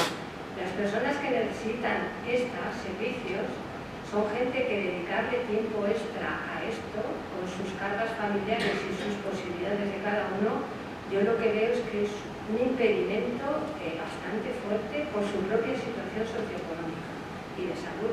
Es decir, que yo ahí, la autogestión en concreto, ahí la veo, o sea, que es algo por lo que sí hemos luchado, pero lo veo bastante difícil. No sé si vosotras habéis conseguido la autogestión total o ya tenéis ahí un porcentaje, un híbrido mixto, que es como estamos funcionando nosotras al día de hoy. A ver, la autogestión pasa por empoderar de verdad a las personas, no es solo ayuda en la descarga o venta a la puerta de los supermercados, sino estas son las reuniones de coordinación, este es el dinero que nos ha entrado, cómo lo repartimos.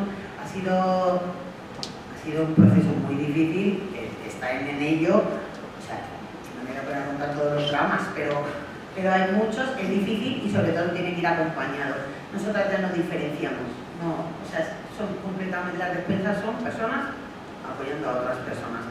Muchas se sumaron de las que pedían alimentos, pero da igual, o sea, siempre le hemos dicho hoy te hace falta a ti, mañana a mí. Entonces es difícil, sí, y algún día si quieres te cuento todas las trabas, como yo que sé, como que te desaparezcan alimentos, como pues no lo sé, pero bueno, es así, ¿no? Si de verdad queremos que las familias participen, pero a veces no interesa.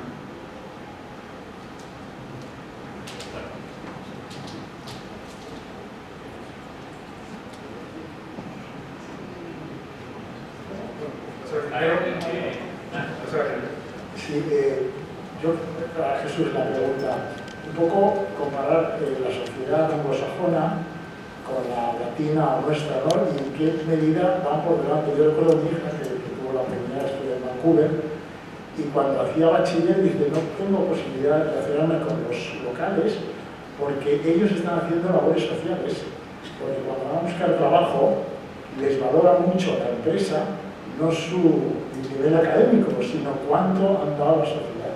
Entonces, su preocupación máxima es hacer labor social. Esto aquí es totalmente desconocido. Entonces, nuestra realidad es descansar en la administración o gente realmente que tiene un valor tremendo, pero habría que hacer posiblemente una pedagogía para decir esto es necesario y hay que valorarlo y las empresas deben valorarlo tanto como tener un 10 en matemáticas. No sé si puedes comentar eso. Pues sí, yo lo que te diría es que el problema que tenemos es que, en primer lugar, lo que te decía al comienzo, es que parece que estamos hechos a que, o nos hemos acostumbrado a que sea el entorno familiar y el entorno, digamos, social, el que de alguna manera haga una serie de prestaciones en términos de cuidado que en otros países no se está.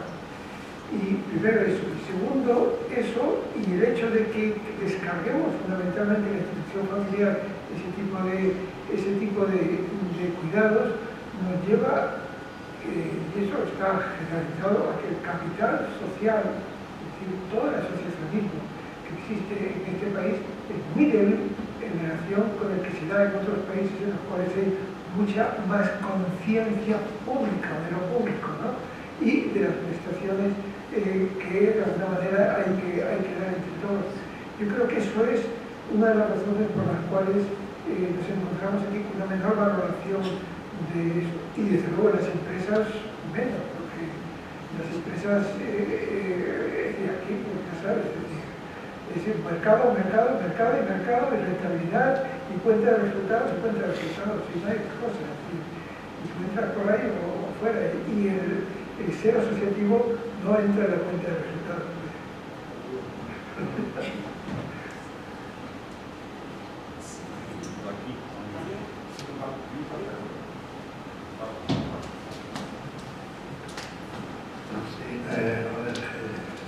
Jesús, hay una cosa que me parece importante recordar y resaltar, o sintetizar de tu intervención, y es que los japoneses, que tienen un problema de estos de narices con la vivienda de los ancianos, tienen una especie de lema que dice son familias ricas en patrimonio y pobres en ingresos, o pobres en renta, como lo quieras llamar.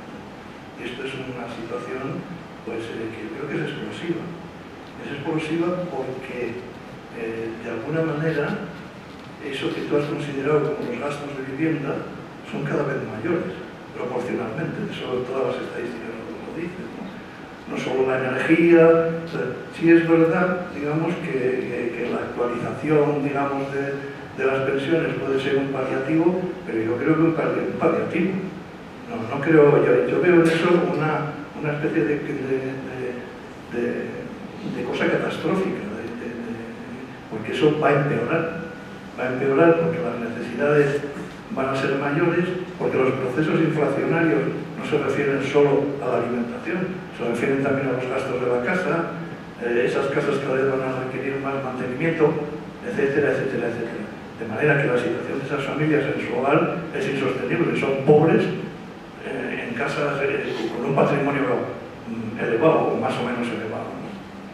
Entonces, a mí lo que diciendo que eso sería casi el resumen y que es una especie de situación catastrófica, lo que me preocupan son las tipologías de las soluciones, porque me pregunto, ¿cuántas de esas familias o unidades familiares, sean de dos o de una y tal, necesitan apoyo directo del Estado? ¿El 70? ¿El 80?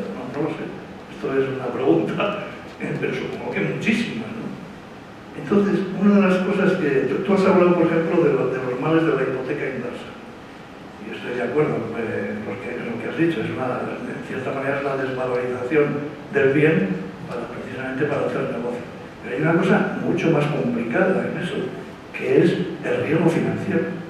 O sea, esa familia, persona o lo que sea, que firma ese contrato, está sometida al riesgo financiero. O sea, ese contrato no es un contrato fijo, digamos. Y a mí me parece que eso mismo ocurre, por eso te he preguntado por el 70 o el 80%, que eso mismo ocurre con las estructuras estas de autogestión, vamos, con el sistema cooperativo, no sé cómo lo has llamado tú, yo no me acuerdo. Pero me pasa lo mismo. Es que primero, ¿cuántas familias pueden conseguir esa entrada previa? ¿Qué apoyo necesitarían del Estado? Y dos, teniendo en cuenta que su soporte de inversión va a ser de nuevo la hipoteca, estamos en las mismas. Asumen un riesgo financiero peligrosísimo, pero peligrosísimo, en una situación de fragilidad personal, ¿no? Entonces yo lo veo dificilísimo, esa tercera o cuarta o lo que sea vía que has propuesto. En mi opinión, esto solo se soluciona con una intervención masiva del Estado. Pues yo al final no me dio tiempo a desarrollar un poco todo lo que era la estructura económica.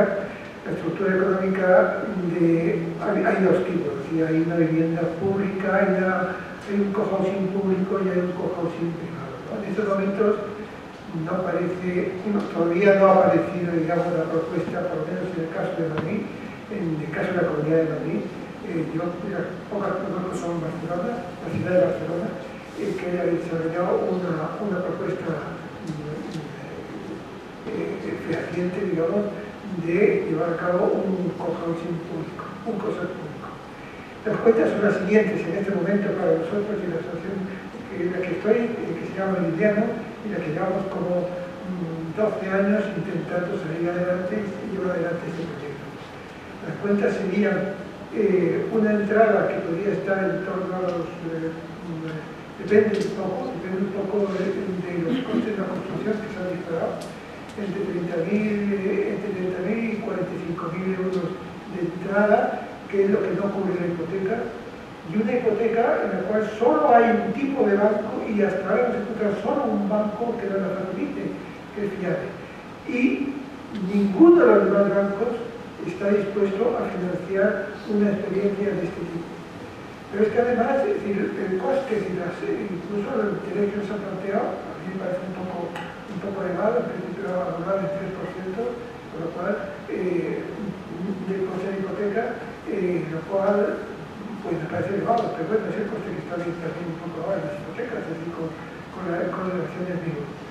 El planteamiento por nuestra parte es, hay un grupo de gente que se asocia efectivamente, que es capaz de pagar esa entrada, a veces pidiendo préstamos o ayudas, es decir, para después devolverla cuando venda su vivienda, pero claro, su vivienda no la puede vender hasta que no esté construida la operación. Y segundo, este grupo pagaría pagaría la hipoteca, nosotros calculamos, pero no la pagaría directamente. La propiedad no sería nunca suya, la propiedad sería de la cooperativa o de la asociación, de manera que, y además no sería retornable la parte de la hipoteca. Por eso no podemos acudir a una cooperativa, porque la cooperativa podría exigir realmente que ese dinero, cuando tú te vayas, el que has aportado como de alquiler, te sea devuelto. Porque lo único que te sería devuelto sería el dinero de entrada que dieras, que de alguna manera pues, es una cantidad que, vendiendo tu casa, la podrías conseguir con relativa facilidad. Entonces, el proceso es, efectivamente, al cabo de los X años que dure la hipoteca, realmente la asociación que de alguna manera regiría este cohousing ya podría tener entrada libre para todo el mundo. Es decir, no tendría ni entrada, ni tendría realmente ni siquiera que pagar alquiler, o el alquiler se fijaría en función de otros principios completamente distintos, como serían principios colaborativos, con un porcentaje de gente que no tiene recursos, con situaciones, digamos, que de alguna manera serían adecuadas a la situación económica de cada uno. Es la única forma que hemos encontrado de poder seguir avanzando de una manera, digamos, justa. Podremos quizás, ¿qué supone eso? Pues que las personas que entran quizás en las primeras experiencias son personas que tienen una cierta posibilidad. Nosotros hemos calculado que si son en torno a 600 euros aproximadamente, 600, 700, lo que habría que pagar de esa especie de contribución que es un alquiler, sería como un alquiler mensual a la cooperativa, a la asociación, realmente, pues con las pensiones que tenemos, pues nos puede llegar. Eso luego habría que pagar además los gastos correspondientes de lo demás. Esa es la estructura económica de la propuesta.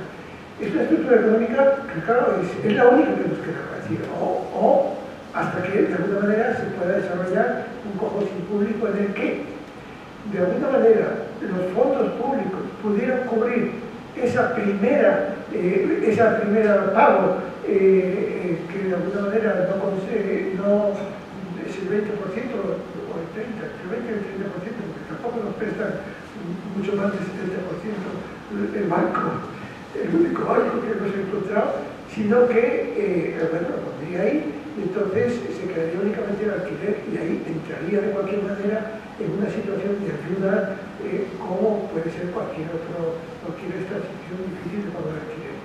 Este es un poco nuestro planteamiento. Por tanto, yo creo que es imprescindible llevar adelante un cohousing público. Incluso una de las propuestas de los terrenos está en Cualcasita, yo le he dicho a la Asociación de Cualcasita que realmente les ayudamos en todo lo que podamos, porque la gestión de esto es muy difícil. Daros cuenta que hemos recibido rechazo muchas veces de urbanismo, diciendo que éramos vivienda y por lo tanto no podíamos tener accesión hasta que por fin realmente eso se ha abierto y hemos tenido que tener una calificación de servicios sociales por parte de la comunidad, luego hemos tenido también que tener una aceptación por parte de urbanismo. Todo esto es decir que nos ha ayudado la Consejería de Familia y con Familia y Servicios Sociales nos ha ayudado para poder conseguir este urbanismo y poder poner en marcha esta opción de Madrid, que para nosotros era imprescindible, que yo me debía de Madrid todo, porque en Madrid están nuestras actividades, nuestros amigos, nuestra familia, y no queríamos irnos a la noche del campo, es decir, a 60 kilómetros de Madrid, para tener una experiencia de este tipo, ¿no? Bueno, esta es un poco la situación. El montaje económico tiene sus problemas, efectivamente, tiene sus problemas. Para echar algunos, es que es una opción de rico, no importa, pero es verdad que hace falta tener una posibilidad para poder acceder de esa manera, que es la única que nos encontramos. Volviendo al tema de la hipoteca inversa, a mí la hipoteca inversa me parecería estupendo si fuera el Estado el que realizara la hipoteca inversa. O si hubiera un banco social que de alguna manera tuviera en consideración el precio real del valor, etc. Hay un problema muy fuerte ahí. La gente dice que no sean los bancos, tienen que ser más bien las aseguradoras. Las aseguradoras tienen una experiencia muy mala, ellos te dicen, por los fondos vitalicios, porque no previeron eso que he dicho, eso que he visto anteriormente, que es la esperanza de vida y el crecimiento de la esperanza de vida. Y entonces todos los fondos vitalicios en estos momentos dicen que se consideran que están en pérdidas. Eso les hace tremendamente reticentes a coger una financiación de una hipoteca inversa.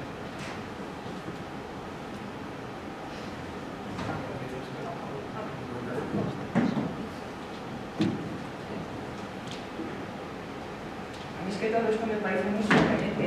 Me preguntaría a Marimar, bueno, yo creo que la mayoría de los que estamos aquí sabemos lo que es eso de la diagonal de la desigualdad en Madrid, ¿no?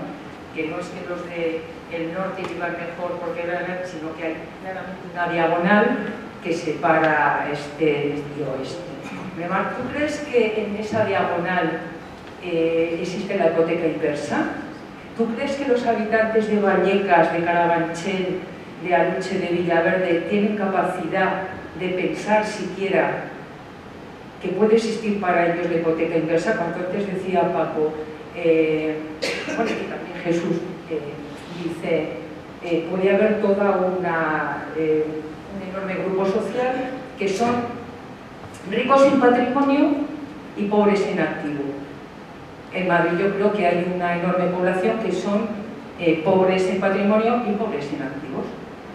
O sea, mientras que se pueden buscar soluciones, es que yo creo que es muy minoritario, ¿no?, la alternativa de poder pensar que a partir de tu patrimonio puedes tener expectativas de futuro, con hipoteca inversa, en unas propiedades y tal. La mayoría de la periferia de Madrid y en esa gran diagonal no tienen patrimonios para poder negociar ni con bancos ni con nada.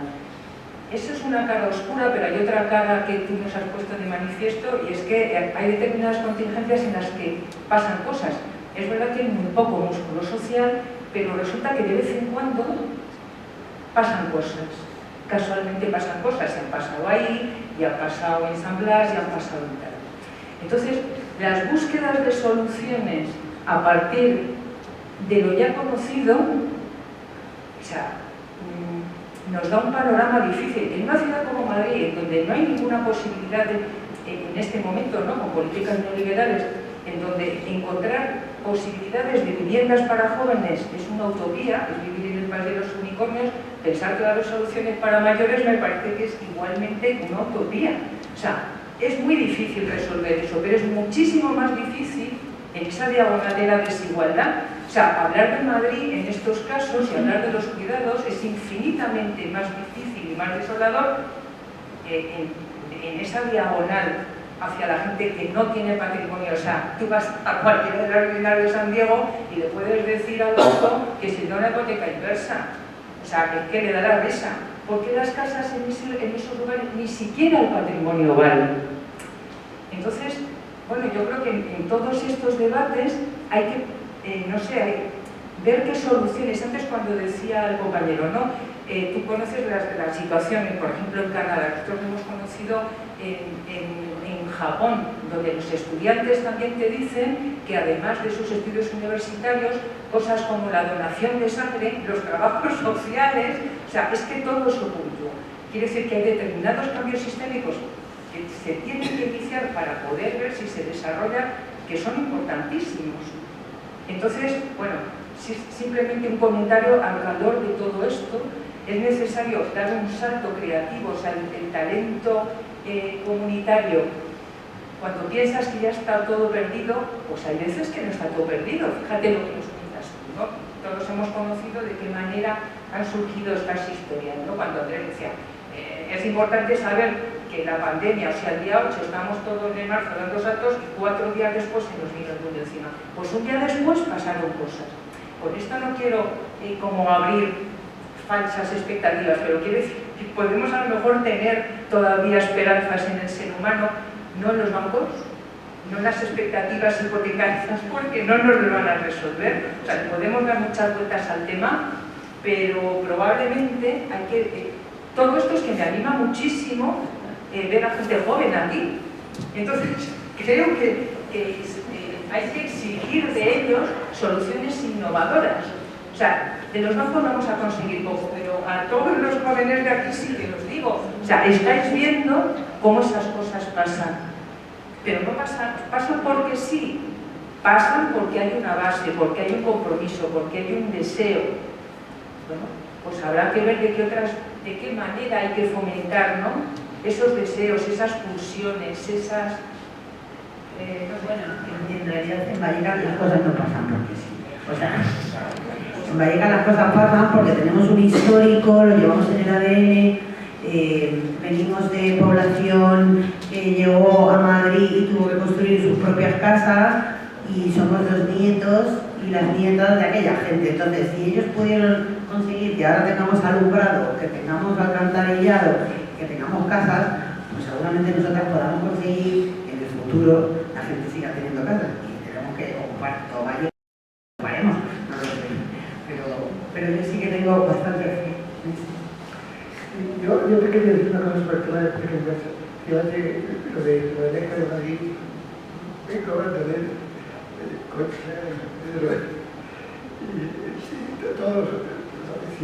es evidente, es una ciudad extremadamente, es más, y vengo repitiéndolo siempre, es la capital más segregada de Europa. Y tengo datos sobre eso y datos reales. Bueno, sobre el tema de las hipotecas inversas, es decir, primero, la hipoteca inversa, ¿quiénes hacen hipoteca inversa? La mayor parte, casi la totalidad, personas que viven solas, mujeres que viven solas. Eso es, y lo hacen en la mayor parte de los casos por indicación de sus hijos o familiares cuando los tienen. Esta es la cuestión. Y segundo, hay poquísimas hipotecas inversas, especialmente por lo que tú planteas, es decir, al banco, ¿por qué? Porque al banco la única hipoteca inversa que le interesa es de aquella vivienda que sabe que después va a poder vender fácilmente con un beneficio. Esa es la realidad. Y entonces, el principal problema para la hipoteca inversa no está ni siquiera en está en las zonas rurales o en las zonas en las cuales vender una vivienda es más complicado. Porque en Madrid, históricamente, pues, se puede vender una vivienda, pero en esas zonas es mucho más. Es un poco lo que nos dan en este momento las estadísticas. Y realmente se acude relativamente poco a las estadísticas. Es decir, hubo una situación, digamos, un poco mayor en los comienzos de la primera década, del 2008-2007, pero después de la crisis financiera cayó a tope. Ya parece que quieren resucitar un poco, parece que crece, pero muy poco, es decir, una porcentaje muy bajo. Y lo que tú dices es verdad, es decir, al final de cuentas, lo que pasa es que, claro, una persona, aunque viva sola, una persona mayor, pero si tiene hijos y nietos, y ve a sus nietos y las necesidades que tiene, y de por lo menos en mi vida voy a dejarles un pequeño capital, una pequeña propiedad, para que luego realmente puedan salir adelante. Esta es un poco la situación. Y en este espíritu familiarista de nuestra sociedad, esto cuenta enormemente. La familia, de alguna manera, la que se siente responsable de la prestación de esos cuidados. Yo primero quería agradecer a la mesa las matizaciones que ha puesto al concepto de cuidados, porque no es que sea polisémico, es policonceptual, tiene muchos significados, con muchos contenidos y mucha profundidad. Y creo que normalmente cuando se hace un debate así, caemos en la simplicidad por necesidad, que no hay servicio para cubrir las necesidades. Es un problema de redistribución, en definitiva, de redistribución social, de poner en un lugar o en otro las necesidades y demandas de los ciudadanos, de las personas que viven en la ciudad. Entonces, gracias por esos matices. Y respecto a este debate ahora, no he podido resistirme, porque es verdad, en la diagonal de la desigualdad, que son el Gran Sur, los 8 distritos, en el norte también hay esa pobreza.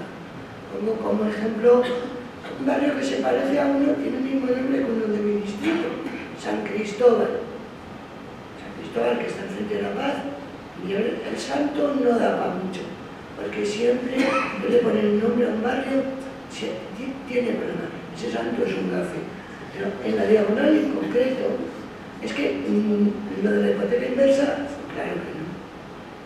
Pero es que en general tampoco nada, porque no hay residencias, porque no hay plazas públicas, porque entonces que puedes aspirar a morirte tú solo en casa, en la intimidad. O sea, ahí el problema tiene muchos matices. Yo creo que yo al principio con mucho prejuicio lo del cohousing, primero por el nombre, porque bueno, covivienda mejor, pero después empecé a entender que las necesidades mutan, que la población cambia, sus necesidades también, el modelo de residencias, aparte que no lo pueden pagar con su salario. Muchísima gente, y mucho más los de los barrios del sur.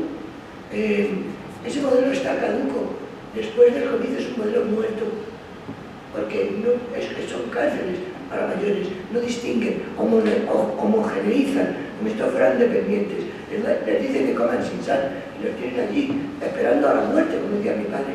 Yo estoy en lista de espera para la muerte, hija, en la residencia.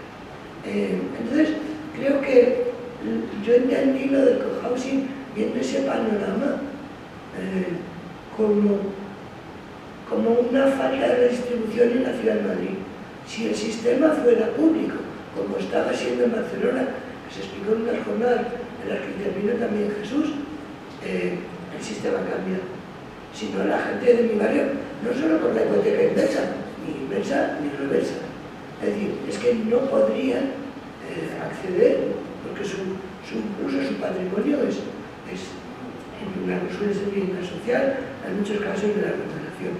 Pero después con su pensión tampoco podrían. Entonces, lo que se trata es de, yo creo que las ideas tienen que servir para alumbrar caminos nuevos, ver que las necesidades son múltiples, que son cambiantes, que vamos a una sociedad que cada vez tiene más necesidades, que no puede resolverlas, que la desigualdad creciente ya es un problema muy grave. Incluso el otro día, no sé si lo leísteis, Antón Costas, el presidente del Consejo Económico y Social, decía que el problema no eran los impuestos, el problema era la grave desigualdad, es decir, la no redistribución de los beneficios.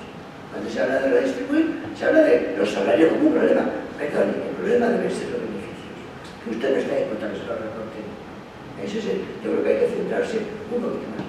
Y lo de Barcelona, o de otras experiencias que salieron en las jornadas, eran muy interesantes. El Ayuntamiento de Madrid, la Comunidad de Madrid, no apuesta por eso.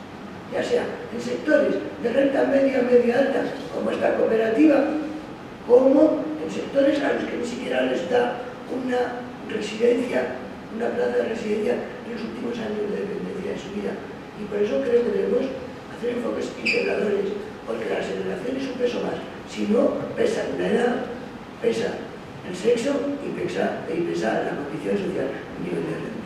Entonces, el cohousing, la covivienda, puede ser una demanda que empecemos a formular para que la iniciativa pública tenga en cuenta que tiene una población muy envejecida.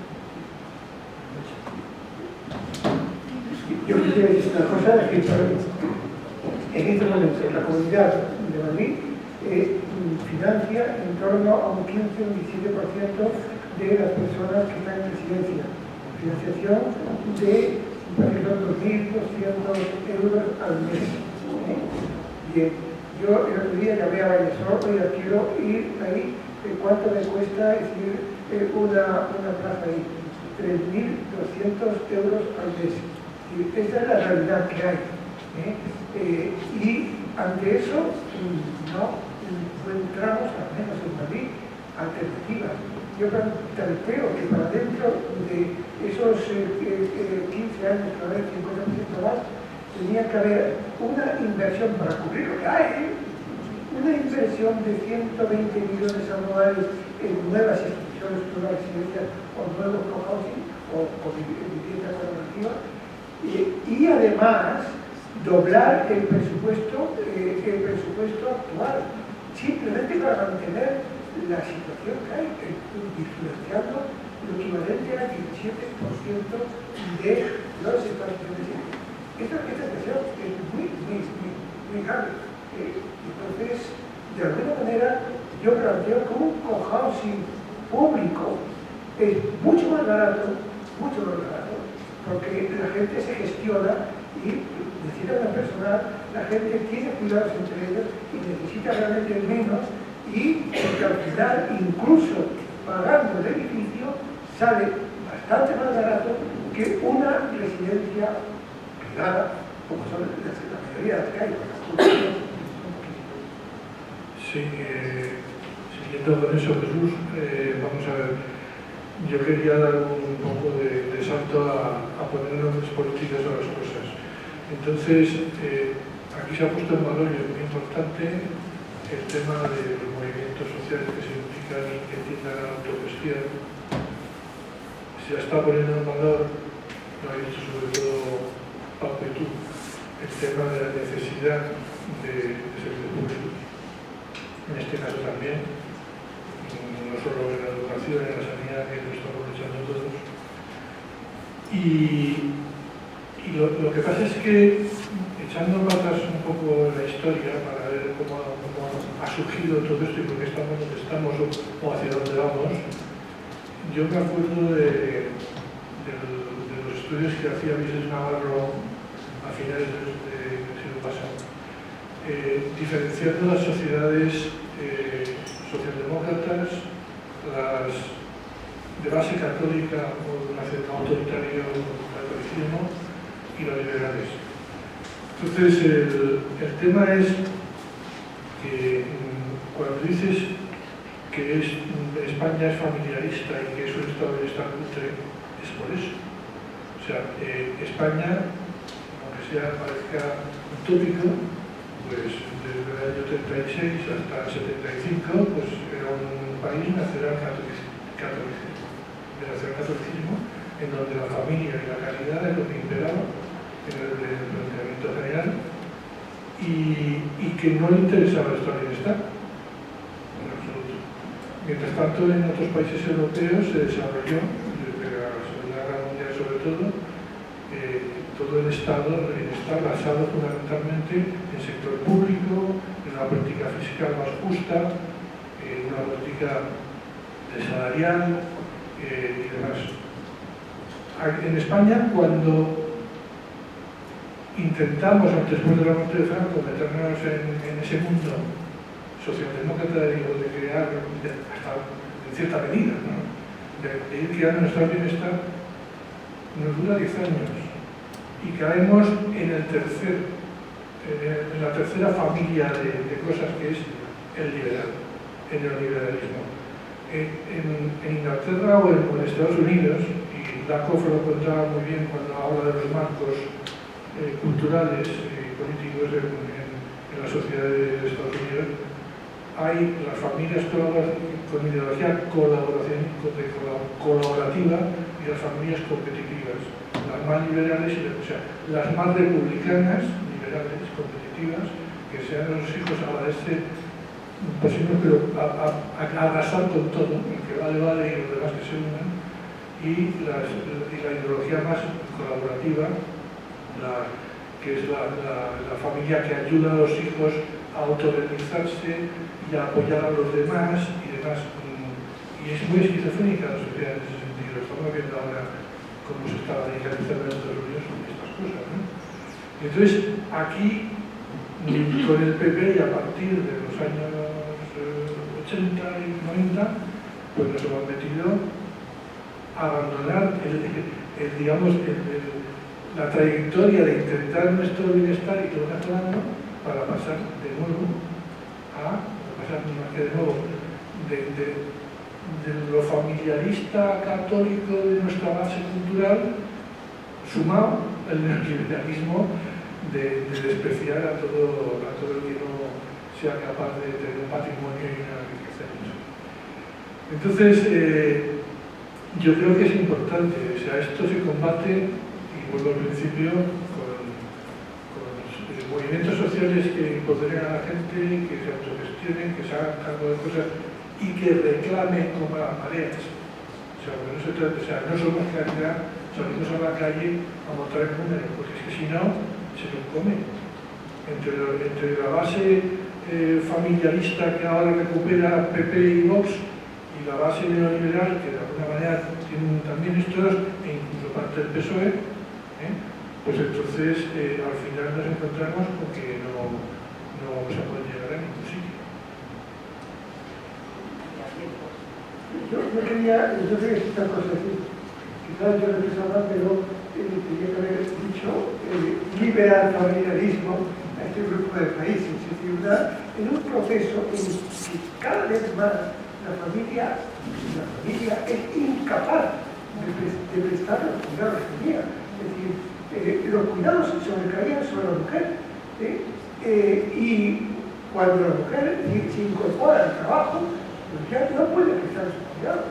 Y el familiarismo entonces empieza a caer en picado y a caer en la contradicción de que cada vez somos incluso familiarismo que viene del catolicismo, es decir, que realmente el proceso se da básicamente en Italia, en España, en Portugal, en Grecia, se puede católica, y a medida que digamos que evoluciona eso, el país cae totalmente en un liberalismo cada vez más crudo, más neto, es decir, habiendo perdido el sentido de solidaridad que podía dar, digamos, sus otras decisiones personales, etc., y perdiendo también el familiarismo, por lo cual nos quedamos en una situación muy crítica, etc. Bueno, pues si queréis lo podemos dejar aquí. Lo primero, agradeceros a las tres este relato tan hablado, ¿verdad? El objetivo de una de la ciudad. Decir que efectivamente la ciudad tiene un cambio social superior, tiene un cambio poblacional, y los cuidados tienen que adecuarse, ¿no? Tienen que vincularse con estos cambios de las necesidades sociales. Creo que es importante tener en cuenta que, desde mi punto de vista, hay momentos sociales en los barrios, hay movimientos, hay gente que se mueve, hay gente que actúa. Igual no debemos buscar en ello las soluciones, pero sí es verdad, como bien ha dicho Félix, que deben ser aquellos que reivindiquen, ¿no? el cambio y que hagan fuerza, ¿no? Que hagan un poquito, lo que decía el compañero, esa pedagogía, ¿no? Fomentar que haya una pedagogía, una instauración de un pensamiento de los cuidados. Con todo esto, muchas gracias a todos y todas por acompañarnos y bueno, les instamos a que el próximo debate